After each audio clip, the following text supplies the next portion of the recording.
بسم اللہ الرحمن الرحیم۔ شروع کرتا ہوں اللہ کے پاک نام سے جو بہت بڑا مہربان نہایت رحم والا ہے۔ درود و سلام ہو نبی کریم صلی اللہ علیہ وسلم پر، ان کی آل پر اور صحابہ کرام پر۔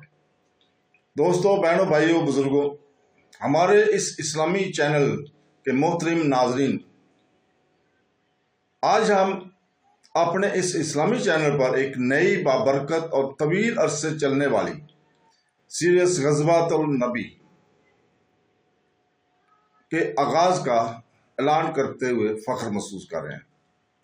کل سے انشاءاللہ تعالی ہم غزوہ ودان، ابوا بھی جس کو بولتے ہیں، سے تبوک تک اس سفر کا آغاز کریں گے، جس میں تمام 27 لڑائیوں کا احاطہ کیا جائے گا جن کی ذاتی طور پر قیادت یا نگرانی رسول پاک صلی اللہ علیہ وسلم نے کی تھی۔ ان کی زندگی میں جو غزوات ہوئے تھے 27 سے، یہ صرف ایک تاریخی پروگرام نہیں ہے، یہ حرکت میں ایمان کی کہانی ہے، ہمت، صبر، الہی وحی اور اخلاقی تبدیلی کی ایک تاریخ۔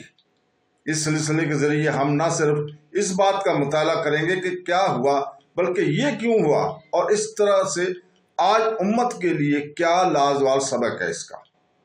غزوات فتح کی جنگیں نہیں تھیں، وہ ایمان کے دفاع، مظلوموں کی حفاظت اور جہالت میں کھوئی ہوئی دنیا میں انصاف کے قیام کے لیے لڑے گئے بہت سے واقعات کا قرآن پاک میں براہ راست ذکر کیا ہے، ہمیں یاد دلاتے ہوئے کہ یہ واقعات وحی کے ذریعے ہدایت یافتہ تھے۔ ابتدائی مسلمان فوج، تعداد یا ہتھیاروں پر بھروسہ نہیں کیا کرتے تھے، بلکہ ثابت قدمی، اللہ کی یاد اور اس کے وعدے پر کامل بھروسہ رکھتے تھے۔ ان لڑائیوں کا مطالعہ جنگ کی تسبیح نہیں ہے، یہ سمجھنا ہے کہ کس طرح رحمت الہی، نظم و ضبط، حکمت عملی اور روحانیت رسول پاک صلی اللہ علیہ وسلم کی قیادت میں یکجا ہو گئی تھی۔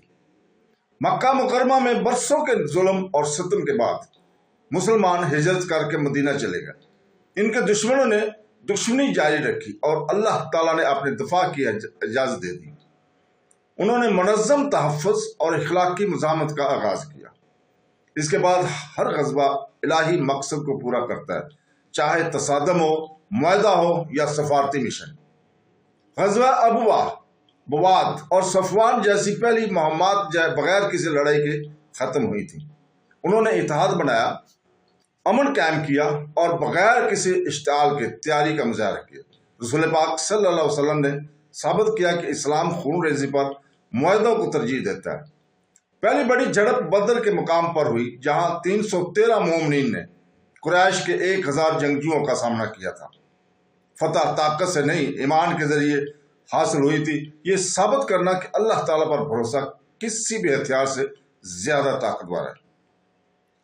احد میں مسلمانوں نے نافرمانی کے ایک مختصر عمل کی وجہ سے ایک دردناک دھچکا لگا، پھر بھی اس نقصان سے بھی الہی سبق ملتا ہے کہ فتح اور شکست دونوں اخلاص اور عاجزی کے امتحان ہیں۔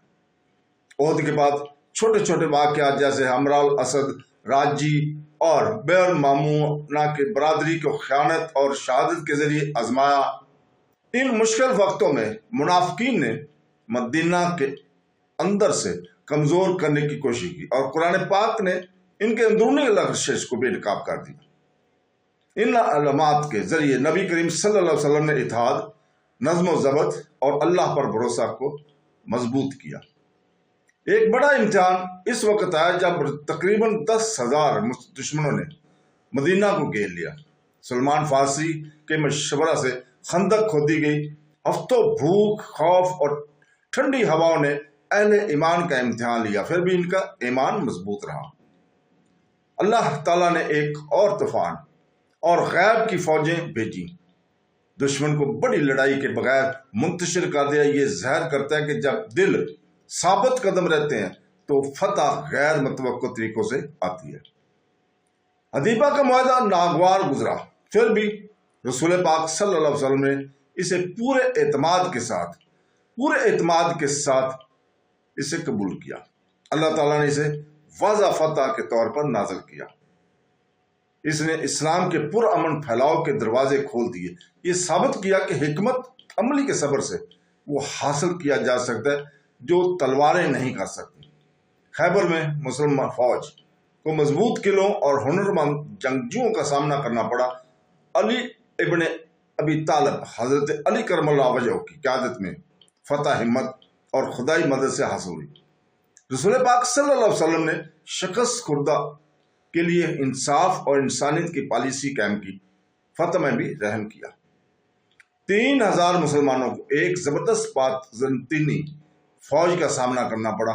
مقرر کردہ کمانڈر شہید ہو گئے اور حضرت خالد بن ولید اللہ کی تلوار نے ایک حکمت عملی سے انخلا کی جس نے فوج کو بچا لیا۔ اس سے یہ سکھایا گیا ہے کہ حکمت اور زندگی کا تحفظ بھی فتح کی شکلیں ہیں۔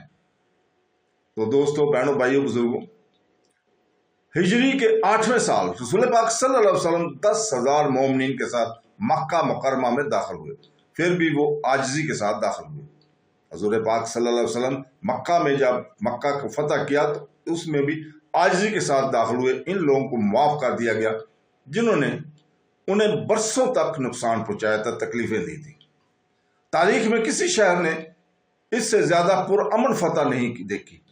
پیغمبر اسلام نے عالمگیر حفاظت کا اعلان کیا اور کعبہ کے بتوں کو ان الفاظ کے ساتھ ہٹا دیا، سچ آ گیا اور باطل مٹ گیا۔ دوستو، بہنوں، بھائیوں، بزرگوں، اس لمحے نے عرب کو بدل کر رکھ دیا اور ثابت کر دیا کہ اسلام کا عروج رحمت میں ہے، انتقام میں نہیں۔ حنین میں مسلمانوں کو اپنی تعداد کے باوجود مشکلات کا سامنا کرنا پڑا، خوف و ہراس پھیل گیا اور اللہ نے انہیں یاد دلایا کہ فتح کبھی بھی مقدار سے نہیں آتی بلکہ اس کے تعاون سے ہوتی ہے۔ عاجزی واپس آئی اور فتح کے بعد رسول پاک صلی اللہ علیہ وسلم کی آخری مہم جنگ سے نہیں بلکہ استقامت سے ہوئی تھی۔ شدید گرمی اور تندرستی میں اہل ایمان نے جو کچھ دیا وہ دیا، کچھ روئے کیونکہ ان کے پاس پیش کرنے کو کچھ نہیں تھا۔ جنگ تبوک، غزوہ تبوک میں دشمن پیچھے ہٹ گیا اور مسلمان عزت کے ساتھ واپس لوٹے۔